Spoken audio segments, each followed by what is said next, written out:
Ceci est un livre audio autogénéré par Google. Introduction. Lorsqu'on entend société, à quoi pense-t-on au prime abord? Certainement à une association d'hommes décidés à collaborer pour la réalisation d'un projet. La cause finale, de la raison d'être ensemble, impose une communication entre les uns et les autres.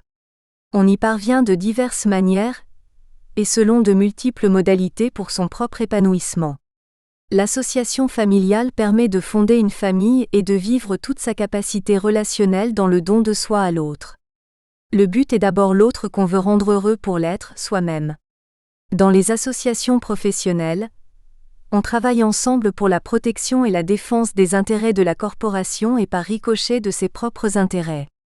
Quant à l'association politique, nous trouvons dans la République de Platon à l'origine de celle-ci, l'obligation où sont les hommes de se prêter aide mutuelle pour faire face aux nécessités de la vie. De là naît l'association politique, d'abord rudimentaire, puis différenciée par la spécialisation des fonctions. Cette spécialisation assure dans tous les domaines, un rendement non seulement meilleur en qualité, mais plus important. Et par le fait même qu'elle permet de satisfaire aisément les besoins primordiaux de l'existence, elle ouvre un nouveau champ à l'activité humaine. Platon 1966 page 23. Cet extrait de Platon esquisse dans un style simple les divers composants et phases du concept de développement d'une nation. Première étape, état embryonnaire, rudimentaire. L'état est né d'une obligation naturelle et d'une nécessité relationnelle, c'est-à-dire faire face aux nécessités de la vie. Se prêter aide mutuelle, qui s'impose comme élément de droit et de devoir par la coutume. Il se crée des droits et des devoirs de nature créancière, synalagmatique et commutative. La relation entre les citoyens d'un État et vis-à-vis de l'État n'est donc pas une question d'obligation morale, mais un droit ou un devoir si l'on veut vivre de manière décente. Deuxième étape, développement de la nation par la spécialisation des fonctions. Les principes de croissance, de différenciation, de l'unité, de l'universalité et de la spécialité sont donc congénitaux au développement de la nation. Chaque citoyen quel qu'il soit est membre de l'association politique, et tous les citoyens selon la solidarité qui les unit sont membres d'une seule nation. Ils sont tous égaux dans leurs rapports les uns avec les autres, et vis-à-vis de l'État. Ils sont régis quant au bien collectif que constitue pour eux l'État, par le principe non-excludabilité et de non-rivalité. Troisième étape. Cette spécialisation assure dans tous les domaines un rendement non seulement meilleur en qualité, mais plus important. Il y a donc l'aspect économique qui intervient. Le développement d'une nation est une croissance économique qualitative et quantitative. L'idée de la production comme composant fructifère est inhérente à ce processus. Les principes de la différenciation et de la spécialité provoquent un rendement important et meilleur en qualité. Quatrième étape, la satisfaction aisée des besoins primordiaux de l'existence. Ibidem. Le développement est encore la satisfaction aisée des besoins primordiaux de la vie, à savoir les besoins naturels, naître sans difficulté, mieux vivre et grandir puis mourir dignement.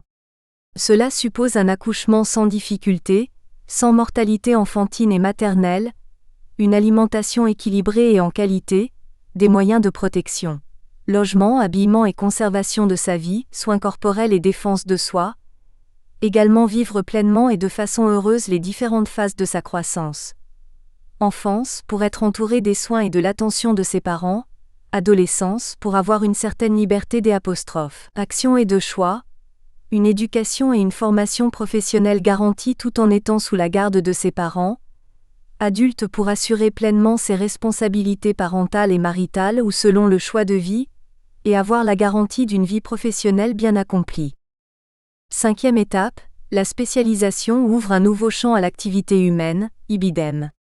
Un pays développé doit pouvoir procurer du travail, activité humaine, à tous ses citoyens pour leur mieux-être et leur épanouissement.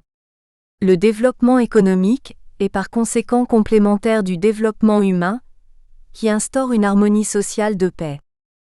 Sixième étape, des besoins jusqu'alors inconnus font leur apparition, et de la sorte, la cité primitive qui ne se composait guère que de laboureurs et de quelques artisans s'accroît en population et en étendue. Ibidem. La puissance économique du développement issue des nécessités de la vie, et de la satisfaction des besoins, contribue à l'accroissement sans cesse des besoins, à celui de la population effectivement active, citoyens travailleurs, et à l'expansion du territoire. Le concept de nouveauté, de modernité, de la quête de l'inconnu issu du principe du changement et de la différenciation apparaît dans le processus. C'est la recherche scientifique, la curiosité intellectuelle, la diversité des réalisations technologiques. 7e étape. Alors se développe le commerce, les échanges de biens et les flux financiers. Les sociétés commerciales prennent de l'importance et deviennent des entités puissantes au plan économique et politique. On produit toujours plus jusqu'au moment où le milieu interne s'avère trop étroit. Le développement économique fait éclater l'État, puisque l'environnement interne ne peut plus supporter la compression de celui-ci. C'est l'expansion hors frontières. 8e étape. Mais dès que la production augmente et que les matières premières de toutes sortes deviennent nécessaires, ce milieu se révèle trop étroit. Il faut multiplier les relations qui existent déjà avec les pays voisins, en nouer de nouvelles avec les pays lointains. Ibidem. La croissance de la production industrielle engendre l'épuisement des ressources naturelles d'un pays. C'est la limite de ce que l'environnement peut offrir à une association politique. Alors, pour une croissance économique toujours plus élevée, il faut la coopération internationale, l'expansion de l'État, la colonisation. C'est le phénomène de la mondialisation de la société commerciale, de la mondialisation du capital. 9e étape. De nouvelles classes sociales, commerçants importateurs et exportateurs, marins, se constituent ainsi dans la cité. Si nous y ajoutons une classe de mercenaires, chargés des travaux les plus grossiers, nous aurons déjà, sous sa forme la plus simple, un État complet. La vie de ces citoyens sera aussi facile qu'heureuse. Satisfaits d'une nourriture saine et frugale, sans désir et sans souci, ils jouiront des bienfaits de la paix et chanteront les louanges des dieux. Ibidem. Un État complet est donc constitué de classes professionnelles et surtout de commerçants qui font le bonheur de ses citoyens. Ceux-ci satisfont aisément à leurs besoins dans une société politique où règne l'harmonie et la paix. Cette approche philosophique platonicienne et quelque peu sociologique envisage le développement d'une nation à partir de son origine dans son aspect endogène par la suite exogène. Et que dit le dictionnaire à propos du terme développement ? À l'origine, le verbe développer s'oppose à celui d'envelopper et renvoie simplement à l'action de dérouler, de déployer. Le substantif est utilisé au figuré dans des expressions telles que développement de l'humanité, développement d'une maladie. Le développement est aussi une transformation individuelle d'un être vivant depuis l'œuf jusqu'à l'adulte. Très populaire, ce mot est présent dans quantité d'institutions qui se donnent pour mission de promouvoir les rapports entre pays riches et pays pauvres. Ici, nous voyons les ministères de la coopération au développement, là la Conférence des Nations Unies pour le commerce et le développement, CNUSED, et encore des myriades d'organisations non gouvernementales de développement ONGD. Mais l'approche capitaliste nous le présente sous un angle discriminatoire, élitiste, vision économique inégalitaire drainante des connotations d'émancipation, de mission civilisatrice, de mondialisation, de globalisation, de modernisation, de développement et de sous-développement. Du XIXe siècle jusqu'au milieu du XXe siècle, les empires coloniaux européens justifiaient leur politique de développement colonialiste par les concepts d'émancipation, de mission civilisatrice. Et paraphrasant Lénine, Serge Latouche définit le développement le stade suprême de l'impérialisme économique. Latouche Serge, l'occidentalisation du monde, 2005 page 9, et rajoute en référence au dire de Henry Kissinger, la mondialisation n'est que le nouveau nom de la politique hégémonique américaine. Déjà, le 28 juillet 1885 devant la Chambre des députés, Jules Ferry déclarait « Les races supérieures ont un droit vis-à-vis des races inférieures. Je dis qu'il y a pour elles un droit, parce qu'il y a un devoir pour elles. Elles ont le devoir de civiliser les races inférieures. » Dans le même sens, selon Ernest Renan, la nature a fait une race d'ouvriers. C'est la race chinoise d'une dextérité de main merveilleuse, sans presque aucun sentiment d'honneur. Gouvernez-la avec justice en prélevant d'elle pour le bienfait d'un tel gouvernement un ample douaire au profit de la race conquérante, elle sera satisfaite. une race de travailleurs de la terre, c'est le nègre, soyez pour lui bons et humains et tout sera dans l'ordre, une race de maîtres et de soldats, c'est la race européenne. Que chacun fasse ce pour quoi il est fait et tout ira bien.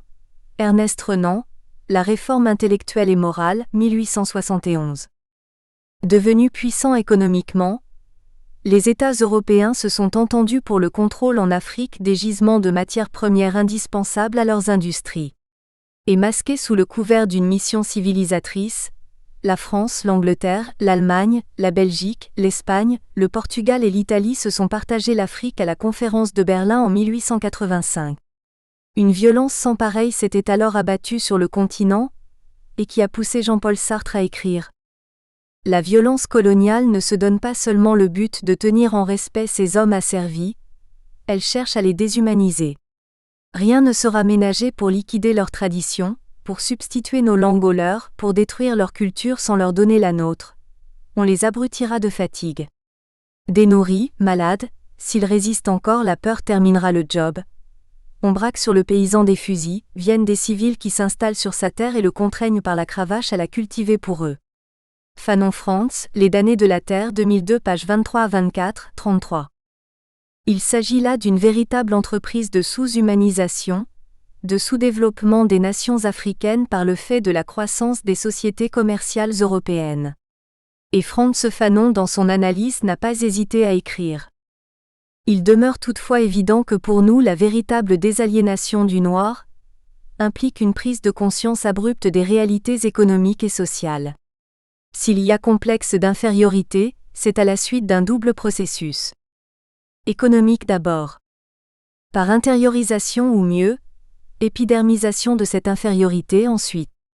Fanon Frantz, Peau noire masque blanc, 1952, page 8. Le 20 janvier 1949, l'ancienne mission civilisatrice a été rebaptisée ère du développement, par la fameuse clause 4 du discours sur l'état de l'Union, du président américain Harry Truman. Il s'agissait pour l'État américain d'une part de s'emparer des marchés des ex-empires coloniaux européens, et d'autre part, d'empêcher toute alliance des États du Sud avec l'URSS. Autour de ce nouveau concept se sont élaborés entre 1945 et 1965 dans les grandes universités nord-américaines, une conception normative, linéaire et ethnocentriste du développement, la théorie de la modernisation, qui va permettre le passage des missions civilisatrices aux politiques de développement. D'inspiration idéologique libérale, cette théorie expose que pour rattraper leur retard dans le processus du développement, les nations arriérées doivent passer par les étapes fatales de l'évolution des nations industrialisées dans le respect des déséquilibres géopolitiques. L'un des tenants principaux de cette doctrine est l'économiste américain Walt Whitman Rostow qui, dans son ouvrage « The Stage of Economic Growth », a Non-Communist Manifesto, Cambridge University Press la 1960, considère le développement comme un processus historique linéaire qui se déroule en suivant nécessairement 5 étapes. La société traditionnelle. L'activité est surtout agricole, et s'effectue dans le milieu familial avec des techniques traditionnelles et une faible productivité. Les conditions préalables au décollage. L'épargne et l'investissement se développent, ce qui permet une augmentation de la production dans l'agriculture et l'industrie naissante. Le décollage. Il s'agit de la phase décisive d'une société où la croissance devient un phénomène normal. Le take-off est rendu possible par une augmentation du taux d'investissement de 5 à 10% du revenu national, qui permet aux industries nouvelles de jouer un rôle moteur. La marche vers la maturité économique. Elle prolonge les effets du take-off. Le taux d'investissement s'élève à 20% du revenu national, alors les progrès techniques se généralisent. Et l'ère de consommation de masse. Les besoins fondamentaux de la consommation sont satisfaits, et l'industrie a atteint sa maturité. Le secteur des services se développe très rapidement. L'analyse de Rostow met l'accent sur l'industrialisation, sur la relation entre innovation et croissance, sur le lien entre croissance économique et développement général de la société, mais se limite à une observation minutieuse de l'évolution historique des premiers pays industrialisés. Les États d'Europe occidentale, les États-Unis et le Japon. Rostow Walt Whitman, Les étapes de la croissance économique, 1962. Elle ne tient aucunement compte des facteurs historiques, sociaux, économiques, culturels et politiques des pays pauvres. Et l'on pourrait dire que les pays les moins avancés en sont encore à la première étape, la seconde caractérise les pays en développement, la troisième les nouveaux pays industrialisés, la quatrième et la cinquième les pays développés. Elle ne s'attarde pas non plus sur les disparités territoriales, n'envisage pas un accroissement des inégalités au sein d'un même pays ni l'effet d'exclusion qui peuvent se manifester à un stade avancé de développement. Malgré ces insuffisances, elle demeure une référence pour la formulation des conditionnalités de l'aide au développement, surtout après la chute de l'Union soviétique. Et pour relever l'accroissement des inégalités dans le processus de développement entre les États, le concept de tiers-monde apparaît en 1952 avec le démographe français Alfred Sauvy. Nous parlons volontiers des deux mondes en présence, de leur guerre possible, de leur coexistence, etc., oubliant trop souvent qu'il en existe un troisième, le plus important et en somme le premier dans la chronologie.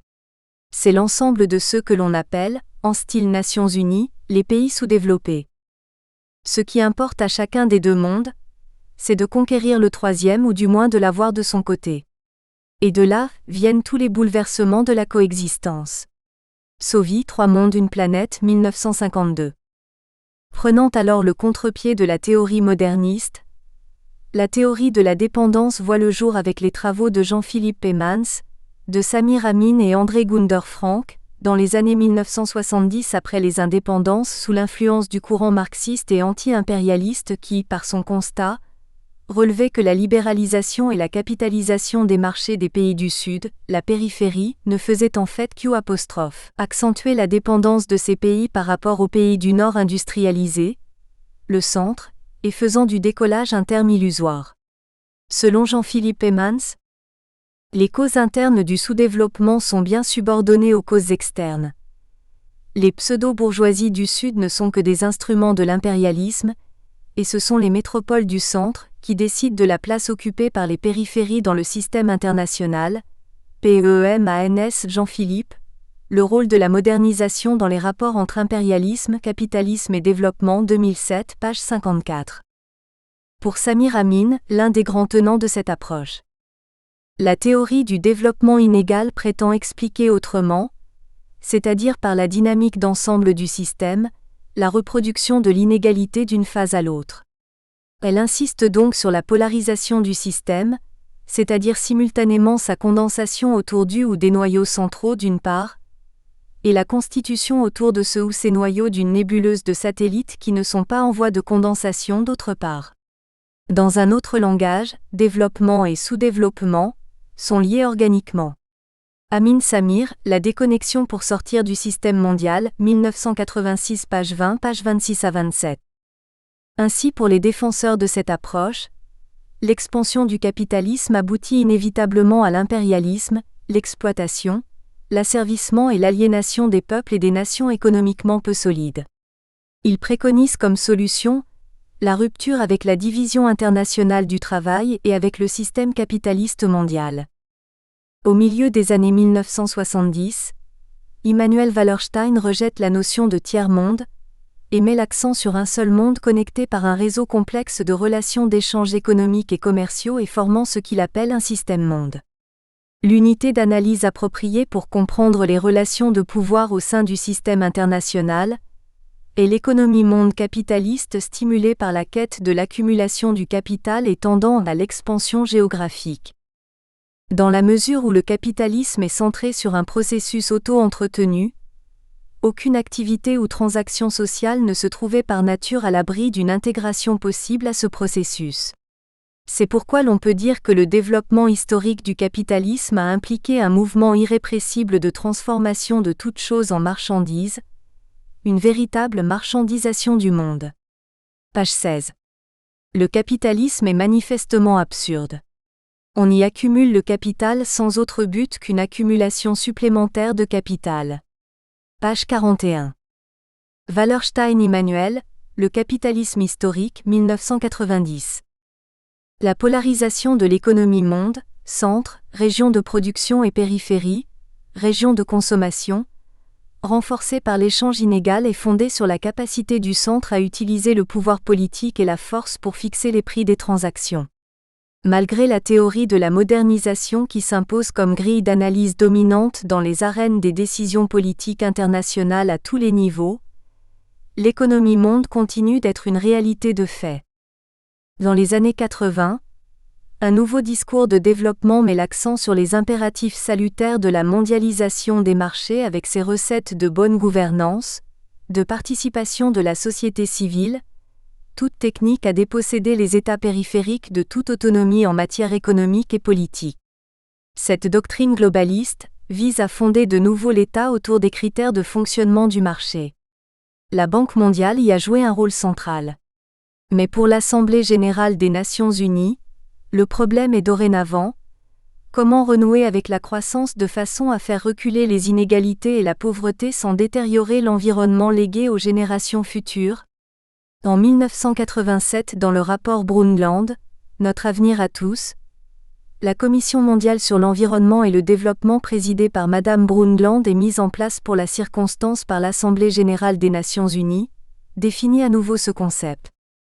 Le genre humain a parfaitement les moyens d'assumer un développement soutenable, de répondre aux besoins du présent sans compromettre la possibilité pour les générations à venir de satisfaire les leurs. Nous sommes capables d'améliorer nos techniques et notre organisation sociale de manière à ouvrir la voie à une nouvelle ère de croissance économique. Le développement soutenable signifie la satisfaction des besoins élémentaires de tous, et pour chacun la possibilité d'aspirer à une vie meilleure. Pour satisfaire les besoins essentiels, il faut non seulement assurer la croissance économique dans les pays où la majorité des habitants vivent dans la misère, mais encore faire en sorte que les plus démunis puissent bénéficier de leur juste part des ressources qui permettent cette croissance. Une démocratie plus efficace dans la prise des décisions internationales permettrait à cette justice de naître. Pour que le développement soutenable puisse advenir dans le monde entier, les nantis doivent adopter un mode de vie qui respecte les limites écologiques de la planète. En outre, une croissance démographique trop forte peut accroître les pressions qui pèsent sur les ressources et freiner l'amélioration du niveau de vie. Le développement soutenable n'est donc possible que si la démographie et la croissance évoluent en harmonie avec le potentiel productif de l'écosystème. Commission présidée par Madame Brundtland, Notre avenir à tous, 2005. Intro. Pour un développement durable, il s'agit de ne pas entamer le capital naturel de la planète en sorte à ne pas hypothéquer la capacité des générations futures de répondre à leurs besoins. Provoquer des atteintes irréversibles à l'environnement, qui empêcheraient les générations futures d'avoir autant d'atouts que nous, pour répondre à leurs besoins serait criminel pour l'avenir de l'humanité. Des défis ont été donc relevés, et ont suscité la création de la Commission sur l'environnement et le développement. Il existe une distinction classique entre les faillites du développement et les faillites de notre gestion de l'environnement. Côté développement, en chiffres absolus, il n'y a jamais eu autant de gens qui ont faim. L'écart entre pays nantis et pays pauvres se creuse au lieu de se refermer. Dans les pays industrialisés, la production a été fortement subventionnée et mise à l'abri de la concurrence internationale. Ces subventions ont favorisé un usage abusif du sol et d'agents chimiques, la pollution des ressources en eau et des denrées alimentaires par ces agents, et la dégradation des zones campagnardes. Commission présidée par Madame Brundtland, Notre avenir à tous, 2005. Intro. Il découle de l'idée de développement durable un certain nombre d'objectifs impératifs. 1. La reprise de la croissance. Le développement durable doit s'attaquer au problème du grand nombre de gens qui vivent dans la pauvreté absolue, c'est-à-dire qui ne peuvent même pas satisfaire leurs besoins essentiels. Il faut une reprise dans les pays en développement, car c'est précisément dans ces pays-là que les relations entre croissance économique, atténuation de la misère et environnement opèrent le plus directement. Et pourtant, leurs perspectives dépendent bel et bien du niveau et de la structure de la croissance dans les pays industrialisés. Le développement durable exige donc un remaniement des relations économiques internationales. Ibidem. 2. La modification de la qualité de la croissance. Le développement durable, c'est autre chose qu'une simple croissance. Il faut en effet modifier le contenu même de cette croissance, faire en sorte qu'elle engloutisse moins de matières premières et d'énergie et que ses fruits soient répartis plus équitablement.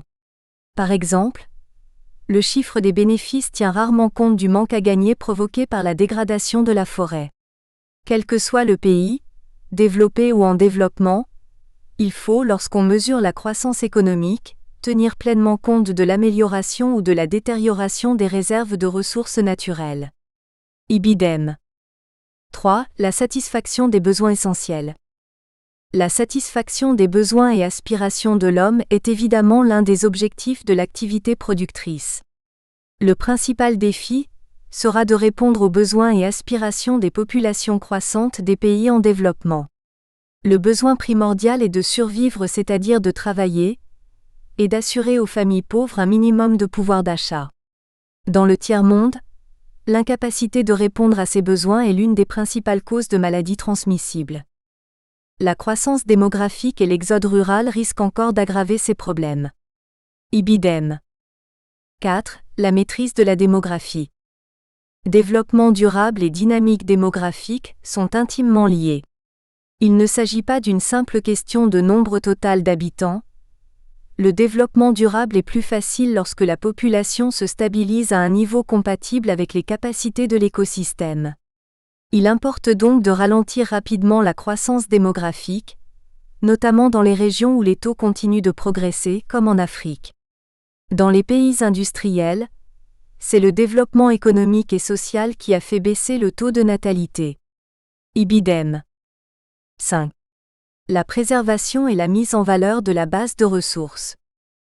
Si l'on tient au caractère durable du développement, il faut préserver et mettre en valeur les ressources de la planète. Il nous faudra profondément modifier nos politiques pour faire face à l'énorme consommation du monde industriel, à l'accroissement nécessaire de la consommation dans les pays en développement et à la croissance démographique. Ibidem. 6. La réorientation des techniques et la maîtrise des risques. Pour atteindre tous ces objectifs, il va falloir réorienter nos techniques, ce lien entre l'homme et la nature. Il faut d'abord renforcer la capacité d'innovation technologique des pays en développement, afin que ceux-ci soient mieux armés pour relever le défi du développement durable. Ensuite, il faut faire une plus grande place aux facteurs d'environnement dans le développement technologique. Ibidem. 7. L'intégration des considérations économiques et environnementales dans la prise de décision. Il existe un fil conducteur dans cette stratégie du développement durable, la nécessité d'intégrer les préoccupations économiques et écologiques dans la prise de décision. Dans la réalité, ces problèmes sont interreliés. Il faudra donc modifier les comportements, les objectifs et les dispositifs institutionnels à tous les échelons. Des changements juridiques et institutionnels sont donc nécessaires afin de faire respecter l'intérêt commun. Des changements s'imposent aussi dans les comportements et pratiques des entreprises, du secteur public comme du secteur privé. Ibidem. La maîtrise de la démographie ci-dessus est une allusion implicite à la théorie de Malthus, à savoir: la population augmente de manière géométrique alors que la production, notamment des denrées, ne s'accroît que de manière arithmétique. La solution malthusienne revient donc à réduire l'accroissement de la population en agissant sur le taux de natalité. Ceci s'adresse de manière voilée aux États de la périphérie, pauvres, sous-développés ou en voie de développement. Le malthusianisme reflète non seulement les résultats d'une analyse scientifique de la situation socio-économique, mais aussi une vision idéologique basée sur les racines culturelles de l'Angleterre protestante du début de la Révolution industrielle. Ainsi, la définition de développement durable s'enracine dans la culture des pays industrialisés occidentaux, le centre. Malgré l'accent particulier mis par le rapport sur la croissance économique des pays en voie de développement pour l'éradication de la pauvreté, cette croissance est toujours dans la réalité orientée par les intérêts financiers des multinationales, firmes ou groupes de sociétés qui ne sont pas nécessairement ceux du développement durable. Le rapport Brundtland ne remet pas en cause le système économique néolibéral pourtant à la base des atteintes à l'environnement les plus graves: marées noires, accidents industriels, pollution de l'air et de l'eau par les rejets industriels, prolifération des déchets d'emballage, transfert de déchets vers le tiers-monde, et de l'accroissement du fossé entre les riches et les pauvres de la planète. Le développement durable est loin d'être une réalité. 6 millions d'hectares de terres arables disparaissent chaque année du fait de la désertification. La couche d'ozone est menacée d'une complète destruction. En 2040, l'accumulation des gaz à effet de serre pourrait entraîner un réchauffement de 1 à 2 degrés de la température moyenne de la planète et une élévation de 0,2 à 1,5 mètre du niveau des océans. En 1991, l'Union internationale de la conservation de la nature définit à nouveau le développement comme une amélioration des conditions de vie des communautés humaines respectant les limites de la capacité de charge des écosystèmes. 5 ans après la publication du rapport Brundtland en 1992, le sommet de la Terre de Rio de Janeiro, appelé également la Conférence des Nations Unies sur l'environnement et le développement, a officialisé le concept de développement durable. Elle a abouti à l'adoption de plusieurs documents, notamment le rapport Agenda 21, comprenant 27 principes dont le premier résume l'objectif du développement durable. Les êtres humains sont au centre des préoccupations relatives au développement durable. Ils ont droit à une vie saine et productive en accord avec la nature. Il souligne l'importance de partir du niveau local et de construire des articulations entre les différents niveaux de pouvoir, municipal, régional, national, international. Ce rapport est suivi d'un programme pour le XXIe siècle, Action 21, comprenant des analyses et propositions pour tous les aspects du développement durable. Le document est divisé en 4 grandes sections. Dimension économique et sociale, pauvreté, démographie, ville, conservation et gestion des ressources aux fins du développement, forêt, déchets, désertification, renforcement du rôle des principaux groupes, femmes, entreprises, ONG, moyens d'exécution. Bien que la déclaration de Rio mette l'accent sur les impératifs d'équité comme celui de coopérer à la tâche essentielle de l'élimination de la pauvreté, principe 5, et de satisfaction des besoins des générations futures, principe 3, les dégradations environnementales continuent à s'aggraver de façon à se généraliser, et les inégalités sociales à s'accentuer dramatiquement aussi bien dans les pays développés que les pays sous-développés. Et le traité de Maastricht ratifié en 1992 par les États de l'Union européenne, récupère en son article 2 le terme « développement durable », pour le redéfinir quelque peu dans le sens de la théorie de la modernisation. Un développement harmonieux et équilibré des activités économiques, une croissance durable et non inflationniste respectant l'environnement. Le traité d'Amsterdam 1997, en son article 2 renforce la donne en assignant comme mission à l'Union européenne la promotion d'un développement harmonieux, équilibré et durable des activités économiques, un niveau d'emploi et de protection sociale élevé, l'égalité entre les hommes et les femmes, une croissance durable et non inflationniste, un haut degré de compétition et de convergence des performances économiques, un niveau élevé de protection et d'amélioration de l'environnement, le relèvement du niveau et de la qualité de la vie, la cohésion économique et sociale et la solidarité entre les États membres. Ces 2 traités, fondements de l'Union européenne, édulcorent sensiblement la notion de développement durable qui revient à un développement du système capitaliste dans le sens de l'économie monde de Wallerstein. Les 2 textes parlent d'activités économiques et de croissance durable, non inflationniste, autrement dit une croissance économique qui peut être poursuivie sur une longue période. La protection de l'environnement et la réponse aux problèmes sociaux sont considérées séparément. Par conséquent, les contradictions seront nombreuses entre la volonté affichée des pays développés de promouvoir un développement durable et la réalité des politiques menées dans l'usage des sociétés commerciales, des multinationales qui accumulent sans cesse le capital pour une croissance économique toujours illimitée. L'on élabore sa propre définition du développement durable qui correspond à ses intérêts et à son point de vue sur le monde, mais qui diffère sensiblement de celle des autres. Ce terme développement durable, appellation officielle, coexiste avec des quasi-synonymes tels que développement soutenable, traduction littérale de l'anglais Sustainable Development, ou développement viable, mais aussi d'autres notions comme croissance durable, ou Sustained Development en anglais. Le terme croissance durable apparaît dans de nombreux documents officiels, rapport de l'OCDE, de l'Union européenne, du Commissariat général du plan français et bien sûr le traité de Maastricht. Il signifie une croissance qui peut être poursuivie de façon permanente, sans une préoccupation particulière pour la sauvegarde de l'environnement ou la réduction des inégalités sociales. En conséquence, des sociétés commerciales, des firmes, des multinationales se sont saisies lors du World Business Council for Sustainable Development pour réconcilier la croissance économique et le développement durable. À travers son ouvrage Changer de cap, édition Duno, et le rapport Signals of Change, le Business Council fait le point sur les progrès réalisés par les entreprises relativement au développement durable. Il y joue un rôle important de lobbying politique et constitue un réseau d'échange de pratiques en cette matière entre ses membres.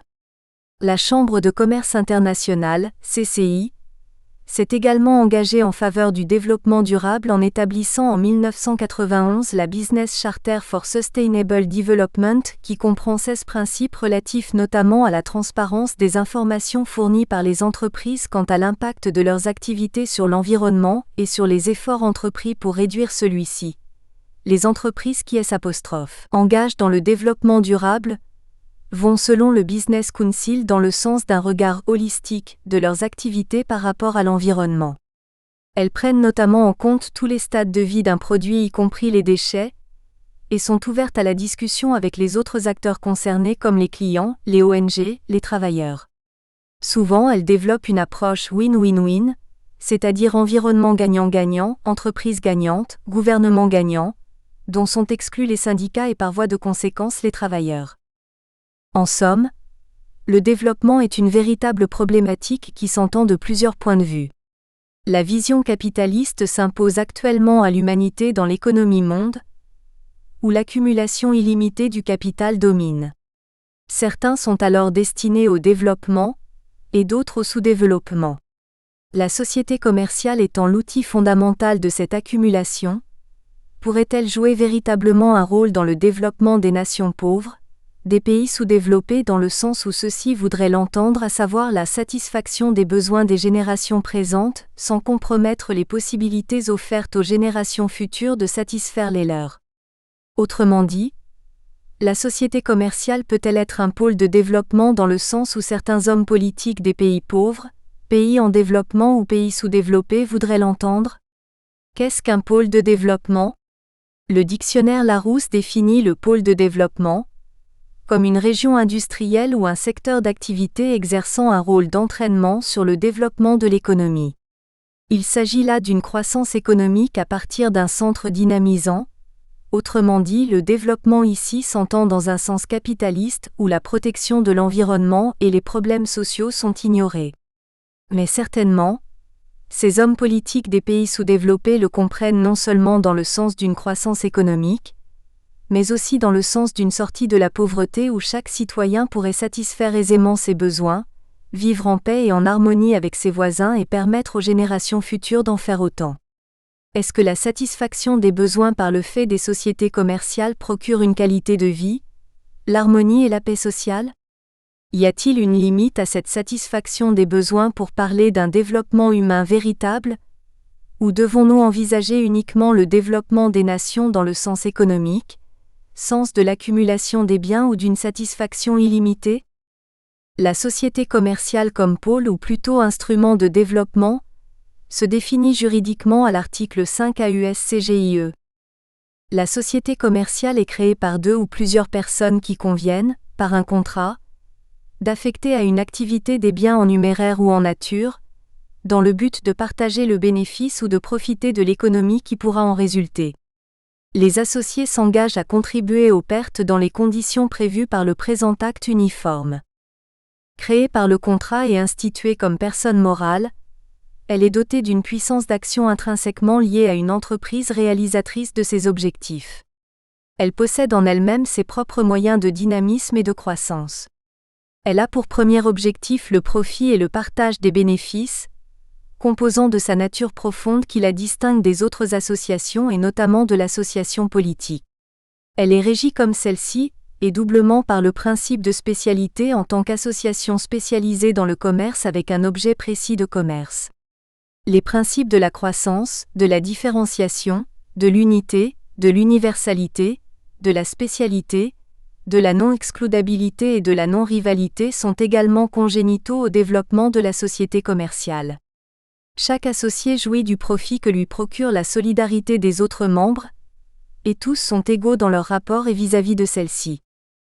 La société commerciale étant membre d'une association politique d'un pays, devrait contribuer normalement à faire en sorte que chaque citoyen puisse satisfaire aisément ses besoins, et vivre en harmonie et en paix avec ses voisins, et c'est en cela qu'elle devrait être un agent économique de première classe. Mais il arrive que la réalisation de l'objectif commercial qu'est le profit, moteur de l'accumulation du capital, occulte complètement cette visée du bien-être social, actuel ou éventuel, puisque le partage du bénéfice est d'abord et avant tout à la faveur des associés ou actionnaires. Ainsi, dans sa croissance, la société commerciale acquiert une puissance d'action si considérable qu'elle devient concurrente de la puissance de l'État. Les inégalités sociales se renforcent. L'intérêt collectif est ignoré. L'État devient un instrument au service de la société commerciale, au service de l'accumulation du capital. Et c'est sa désagrégation par l'un de ses composants. Alors, doit-il se laisser faire ? Doit-il se résigner à la perte de sa souveraineté économique, politique et même territoriale pour rester un sous-développé ? Toujours dans l'accumulation du capital, la société commerciale grandit pour se fragmenter en des filiales autour d'une société mère ou holding, et acquérir ainsi plus de puissance dans la constitution de groupes rayonnant au-delà des frontières nationales. Elles se dilatent à travers le monde entier et elles deviennent transnationales, multinationales à la recherche toujours de plus de profits sur la base du droit de la concurrence. La relation internationale ne profite plus à l'humanité comme dans le cas décrit par Platon, mais c'est l'intérêt du plus fort qui prime.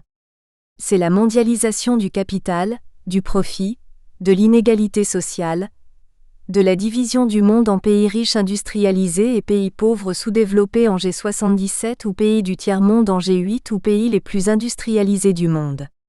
C'est la misère et la faim pour les uns, l'opulence et le gaspillage pour d'autres. Les droits de l'homme sont hypothéqués, pour un renforcement des activités des sociétés commerciales. L'OMC, Organisation mondiale du commerce, est créée pour protéger le commerce, protéger les multinationales au détriment des droits de l'homme, du droit au développement. Elle devient un instrument puissant pour la libéralisation et la déréglementation du commerce, puis par ricochet un instrument de démantèlement des souverainetés politiques et économiques des pays pauvres. Favorisée par ces divers facteurs, l'expansion rapide de la société commerciale à la mainmise sur d'autres nations aura pour nom l'impérialisme, le colonialisme, la volonté civilisatrice des peuples sauvages. Le développement sera ainsi légitimé par tout acte du capitaliste pour donner bonne conscience et couvrir un objectif qui privilégie le profit au bien-être des peuples. Il est alors problématisé et confus. Est-il une accumulation de richesses ou un mieux-être de vie, un épanouissement de tout l'homme dans une structure politique ? La communauté internationale ne saurait que faire. Les multinationales soufflent du chaud et du froid. Il y aurait alors une vision capitaliste du développement, qui se confronterait avec la vision onusienne, et avec la vision des pays dits sous-développés. Sur l'échiquier international, le développement sera conçu soit comme détention de la souveraineté politique, soit comme respect des droits de l'homme, soit comme devoir des puissances publiques des pays pauvres. La vision capitaliste dans sa réalité vécue s'imposerait mondialement, faisant des prédestinés au développement et au sous-développement.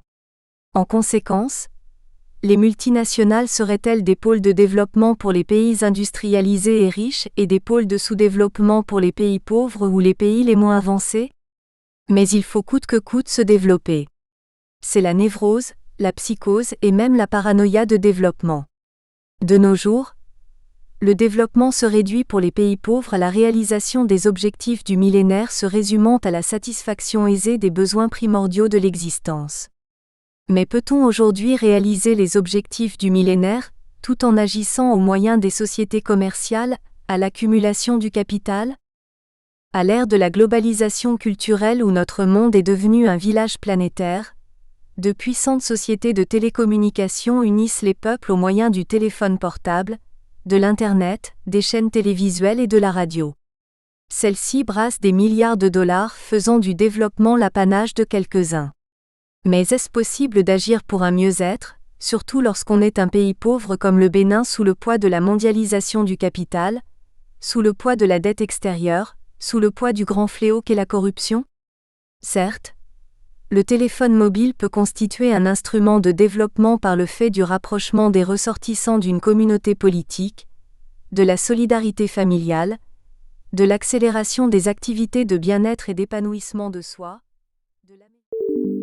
Nous espérons que vous avez apprécié cet aperçu. Pour continuer à écouter ce livre audio sur Google Play Livres, utilisez le lien dans la description de la vidéo.